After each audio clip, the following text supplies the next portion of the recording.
double life of a killer. From cell block violence to StreetSide Execution. True crime documentary.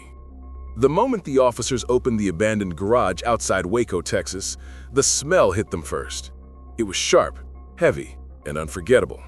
Their flashlights cut through the dark room, stopping on something no one expected to see again. A young woman, missing for days, was found tied up behind a stack of old tires. The scene was brutal, and it sent a shock through the entire investigation team. What made it worse was the name whispered over the radio that night. A name many believed would never see freedom again. Kenneth McDuff. This was the moment everything changed. The discovery pulled detectives into a nightmare they thought the prison system had already buried. McDuff was supposed to be locked away forever. He was supposed to be a problem the outside world didn't have to face anymore. But somehow, he was back on the streets. And now, a new victim was dead. The officers stood in the dim garage, frozen for a moment. It was not just the crime scene that scared them. It was the idea behind it. How could a man with such a violent past inside a prison walk out and kill again? How did this happen? Before anyone could answer those questions, another fear rose in the room. If McDuff had killed again, he could be anywhere. Anyone could be next. Then came the radio call that tightened their chests. Another young woman had gone missing only hours earlier. The room fell silent. Had McDuff already taken another victim? The officers rushed out, ready to start a hunt for a man who should never have been free in the first place. But none of them knew the full truth yet. None of them understood how far back this darkness went, or how many warnings had been ignored. That answer came later, and it began decades earlier. Kenneth McDuff grew up in Central Texas, and even as a teenager, trouble followed him everywhere. People in his town always said he had cold eyes, the type that never showed emotion. By the time he reached his late teens, his fights were no longer normal. They were violent, cruel, and meant to hurt. What worried people most was that he seemed to enjoy it. In 1966, McDuff crossed a line he could never return from. Along with an accomplice, he kidnapped 3 teenagers. 2 were murdered. 1 was assaulted before being killed. It was a crime so shocking that the entire state demanded the harshest punishment. McDuff was sentenced to death. But things changed in the early 1970s when the Supreme Court paused the death penalty nationwide. McDuff's sentence was reduced to life in prison. Inside the prison walls, McDuff didn't become better. He became worse. He threatened inmates. He attacked others without warning. He even bragged that he would kill again if he ever got out. Guards reported him over and over, calling him one of the most dangerous men in the system. No one wanted him released. But over time, prison overcrowding became a huge problem in Texas. Thousands of inmates were being pushed through parole doors. And somehow, incredibly, McDuff's name made the list. In 1989, he walked out, free. And almost right away, young women began disappearing. As news spread, fear grew across Texas. Parents kept their daughters inside. Police departments shared information, trying to connect cases that felt too similar to ignore. But by the time investigators reached that abandoned garage, they knew the truth. McDuff was not just killing again, he was hunting. And just as the officers prepared to track him down, another call came through. The kind that sends a cold wave through everyone listening. A witness had spotted McDuff's car speeding toward the highway. The chase for one of America's most dangerous killers was about to begin. Sirens echoed across the Texas highway as officers rushed toward the last place Kenneth McDuff's car had been seen. The sun was setting and the sky was turning dark orange, making everything feel even more tense. Police cruisers spread out in every direction. Everyone knew they were not just chasing a criminal. They were chasing a man who had already killed inside prison and outside it. A man who would not stop unless someone stopped him. The first major break came when a highway patrol officer found fresh tire marks leading off the road into a patch of tall grass. The ground was soft, and the tracks were deep. The officer stepped out, shining his flashlight into the darkness. He followed the tracks slowly, heart beating fast. Then he froze. There was something half hidden behind the trees. A small campsite, a fire still burning, and a woman's necklace lying in the dirt. The officer radioed in instantly. More units rushed to the scene. The air felt heavy, thick with the fear of what they might discover. Everyone knew McDuff kidnapped his victims before killing them, and if he had taken another woman, they were running out of time to save her. As police searched the area, they found footprints leading deeper into the woods.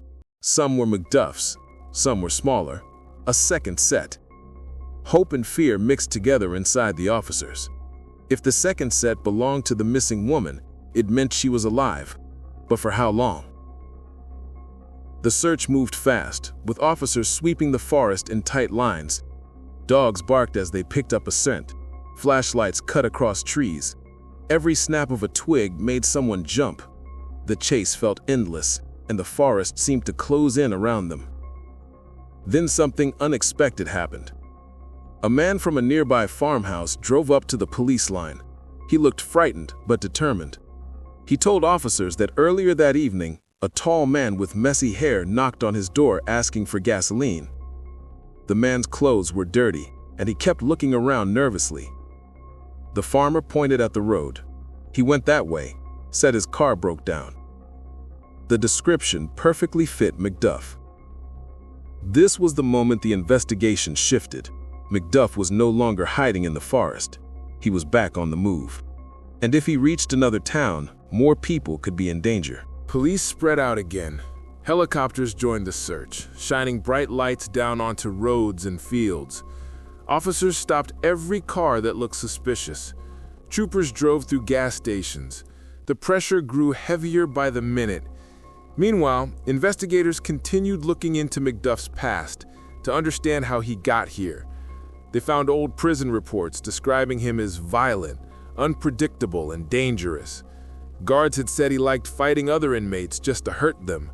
Some said he walked around the prison yard with a smile that never reached his eyes.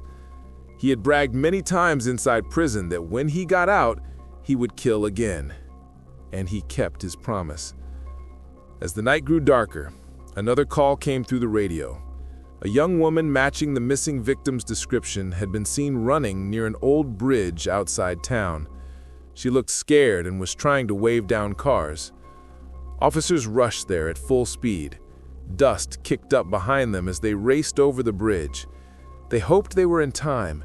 They hoped she was alive, but they also feared McDuff was close by. When they reached the bridge, the woman was gone. Only her shoe lay in the dirt, and fresh footprints led down under the bridge into the shadows. The officers pointed their flashlights into the darkness. Something moved. Someone was breathing, and the chase was about to reach a terrifying new point. The air under the old bridge felt cold and still, as if the world was holding its breath. Officers moved slowly, their flashlights shaking slightly in their hands. The sound they heard was quiet but clear, someone breathing in the dark. No one knew if it was the missing woman, Kenneth McDuff, or both. Every step felt dangerous.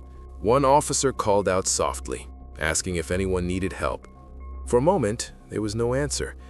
Then a faint voice whispered back. It was weak, scared, and shaking. The missing woman was alive. Officers rushed forward, finding her hiding behind one of the concrete pillars. Her hands were tied, and her face was dirty from running and crying. The moment they reached her, she pointed deeper into the darkness. "He's here," she whispered. "He's watching." Those words hit the officers hard. McDuff was nearby, hiding, waiting. They quickly helped the woman up the hill and into a patrol car. She kept repeating that McDuff had grabbed her again when she tried to run. She said he was angry, very angry. She believed he wanted to kill her, but somehow she slipped away long enough to call for help. Now the officers feared McDuff was not running anymore. He might be preparing to attack. Backup arrived fast. Police surrounded the entire bridge area.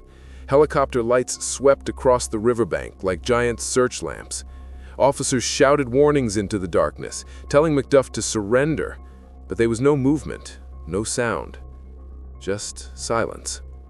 Suddenly, a loud splash echoed from the river. Officers ran toward the sound, shining lights across the water. A shadowy figure was climbing the riverbank on the far side, slipping and scrambling through the mud.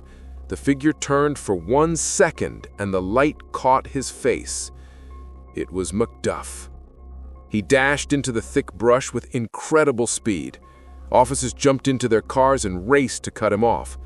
The chase moved from the river to a lonely dirt road. Dust flew into the air as police sped forward. Macduff was running out of places to hide. A few miles away, a small gas station sat alone under a flickering light. A worker inside heard the roar of engines and stepped outside just in time to see a beat-up car crash into the pumps. Macduff stumbled out, trying to run, but he slipped and fell hard onto the pavement. Before he could get back up, police cars swarmed in from every direction. Officers jumped out, guns drawn, shouting commands. Macduff tried to reach into his pocket, but officers tackled him instantly. The fight was short. They finally had him. Macduff was dragged to his feet, handcuffed, and pushed into the back of a patrol car. For the first time, after years of terror, someone had stopped the man who brought violence inside prison and on the streets. The people of Texas could breathe again. When investigators searched the crashed car, they found ropes, gloves, and a list of locations written on a piece of paper. It showed he was planning more attacks, many more. His arrest saved lives that night. Macduff was later convicted and returned to prison, this time with no chance of release. The state of Texas made major changes to its parole system because of him. Laws were rewritten, rules were tightened, and people demanded that dangerous criminals would never walk free too easily again. Kenneth Macduff's name became a warning, a dark reminder of what happens when the system fails and a violent man is allowed to live a double life, hurting people behind bars and on the streets. And for the officers who found the missing woman under the bridge, one thought stayed with them for years. They reached her just in time. 1 hour later, and the ending could have been very different. More true crime stories are coming. Don't forget to subscribe, tap the bell, and tell me in the comments which real case you want next.